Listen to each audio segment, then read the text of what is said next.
সম্মানিত সুধী, স্বাগতম মহাগ্রন্থ আল কোরআনের ধারাবাহিক তাফসিরে।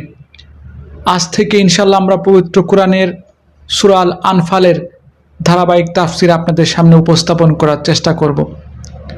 প্রথমেই আমরা জেনে নেব সূরা আল আনফালের পরিচয়, এ সূরার নামকরণ এবং আলোচ্য বিষয় সম্পর্কে।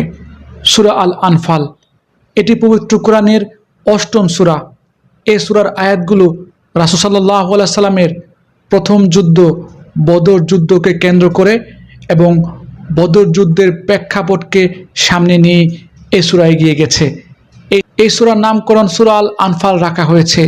আনফাল শব্দের অর্থ হচ্ছে যুদ্ধলব্ধ সম্পদ, গনিমতের সম্পদ, অর্থাৎ যুদ্ধের পর বিজয়ীগণ যে সম্পদ লাভ করে এগুলোকেই আনফাল বলা হয়।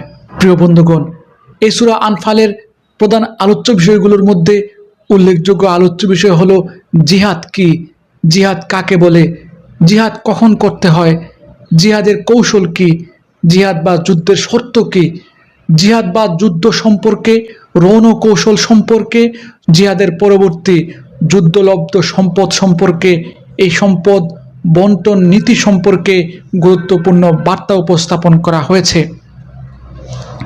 প্রিয় বন্ধুগণ, এই সূরায় বিশেষভাবে আলোচনা করা হয়েছে বদর যুদ্ধ সম্পর্কে।